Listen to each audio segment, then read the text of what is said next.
Hello and welcome to my tutorial for using depth of field with Trapcode Mir. As you can see, it works well. However, you cannot use the built-in lens blur effects of After Effects. You have to rely on external plugins, and I'll show you why. Okay, let's see. This is our Mir comp without depth of field. And basically what you have to do is you have to make your own depth map for using the lens blur plugins. And we are doing this by making a duplicate of our mirror layer and our camera and pre-composing them. So duplicate both and pre-compose it. Let's call it depth of field map.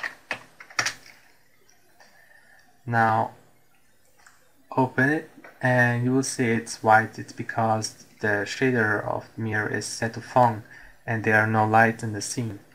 This is just a curves I added for contrast. We can remove this. Okay, let's get to it. It's shader set to Fong. We have to choose flat, and the depth buffer has to be on, but the ambient occlusion has to be off. Now in the material settings, make sure that nudge colors, opacity and ambient are set to 100, the rest doesn't matter. And the fallout has to be off too. Now let's get to visibility, and we will use Mir's fog settings to make our fake depth map. Choose fog color and make it black, and apply a solid to the scene with the same color as your fog color, and put it behind Mir so we don't have any alpha channel. Now back to Mir and adjust the fog start and fog end settings so the closest point to the camera is nearly white and the most furthest point is nearly black. Okay, let's see.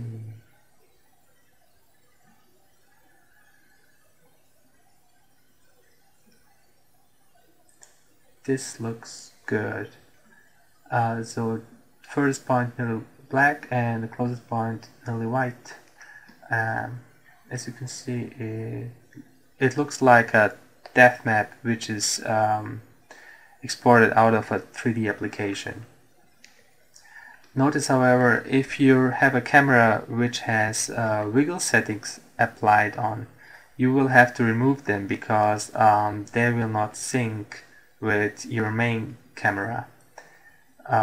This has a bunch of reasons, so just remember to remove all wiggle settings, and what you have to do is you have to pick whip every setting which is animated and every setting which is altered.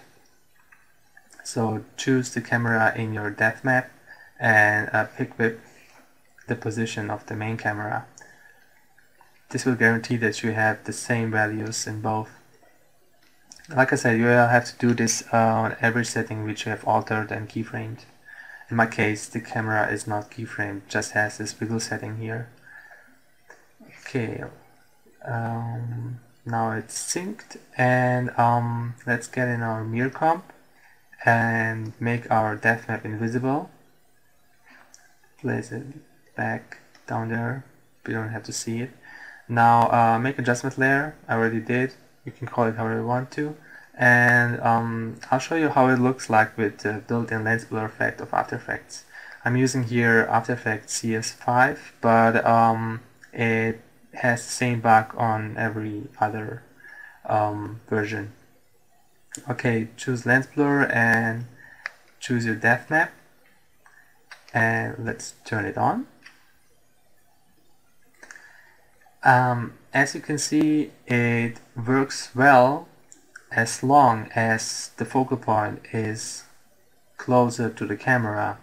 If you change the focal point to the back, you will see that this part here, which has to be blurred out, has this hard edge, and this is a bug which was always there in all the lens blur effects of After Effects. I don't know why Adobe didn't fix this yet, and I hope they will sometime. So it works when it's in the front, but it doesn't work when it's in the back. So I chose Frischluft Lenscare depth of field plugin. It works actually the same, except that it doesn't have this bug. So choose the depth layer, our depth map, and as you will see, it already works. The back is in focus and the front is blurred out, and it's looking really good. And it's also faster than the built-in lens blur effect. If I change it to the front, you will notice that it still holds up, and it's looking good. Your mirror settings, your mirror layer can look however you want to. Your camera can be animated however you want to. This doesn't play a role in making the depth of field effect. Just notice that when your camera is animated, scrub through your timeline and make sure that you always have something to feed the lens blur filter. So make sure that if necessary you animate the fog start and the fog end settings, so you have always a really dark area and a really bright area. And yeah, that's it. One little trick, if you have a more sophisticated camera animation and you don't want to pick whip every setting, what you can do, there is a little script on aescripts.com. It's called Duplicate with Connections. It's from Blurry Pixel. And what it does is, when you install it, you can choose your camera and just open the script. It will ask you if you want to have absolute paths, and since we are copying our camera afterwards in our pre-comp, we need the absolute paths. So click yes. You can close this window and you will see it made a copy with every setting which is keyable, and everything is connected with your main camera. So you can just take this and place it in your depth map pre-comp and it will work automatically.